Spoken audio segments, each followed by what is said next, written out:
So here's my take on the situation between Brock Lesnar and Daniel Cormier and what the best possible outcome of this fight is for the UFC. That is, if this fight even takes place now. Dana White came out the other day and has said that he is unsure whether he wants to give Brock Lesnar the heavyweight title fight now because he would rather see Jon Jones fight Daniel Cormier in a trilogy fight instead. And I'm assuming that would be at heavyweight. He didn't really say, but DC is the heavyweight champion. Jon Jones and Gustafsson fight at the end of December to decide who is going to be the light heavyweight champion. However, I'm assuming this fight will take place at heavyweight if Daniel Cormier takes the fight at all. He has said a few times he has no interest in fighting Jon Jones for a third time. So we'll see. We'll see. Money talks. You never know what could happen there. But in my opinion, the best possible outcome, if the fight does take place between Daniel Cormier and Brock Lesnar, is, now stay with me here, is if Brock Lesnar wins.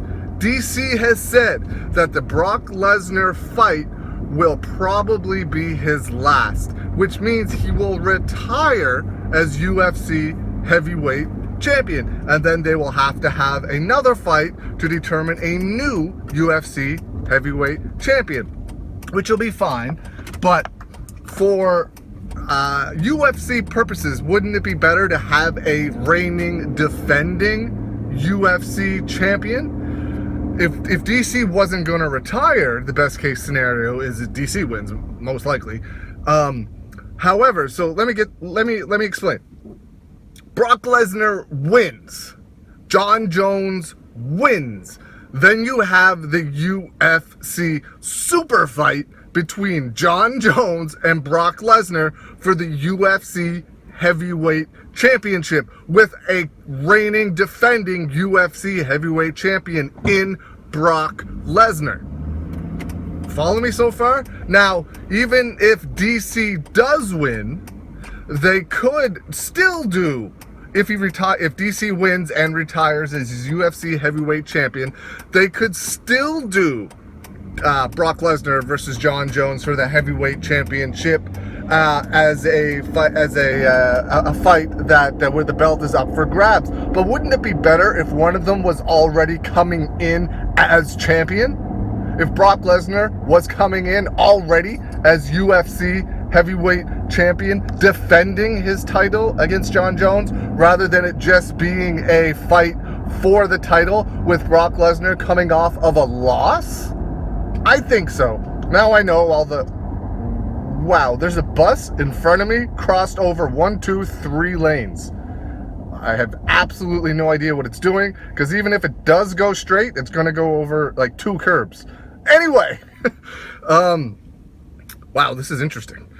So, the best case scenario, in my opinion, is if DC loses, Brock Lesnar wins, and this is all if DC is actually retiring. Man, this bus is causing issues for everybody. Weird. Yeah, so the best case scenario is Brock Lesnar wins, and DC retires, and then the UFC gets its super fight with a reigning, defending UFC heavyweight champion in Brock Lesnar versus Jon Jones. That's what would be the best case scenario, I think, for the UFC. Again, this is all depending on Daniel Cormier retiring. So we'll see. And Jon Jones, again, has to win his UFC light heavyweight championship fight against Gustafsson at the end of the month as well. So a lot of things could change. But in my opinion, once again, best case scenario, Brock Lesnar wins, Jon Jones wins, and then later in the spring or possibly the summer, you get, yeah, it would definitely be the summer, because that DC fight isn't going to happen until March. If it does happen, then Brock Lesnar has WrestleMania. So it wouldn't be till probably the big July show that they do every year, where you would see Jon Jones versus Brock Lesnar for the UFC heavyweight championship of the world. That's my opinion, and the best case scenario for the UFC to make a ton of money. What do you guys think? Let me know. Leave some comments below. Thanks for watching this video, guys. Thanks for your support, and I will see you guys again soon, real soon.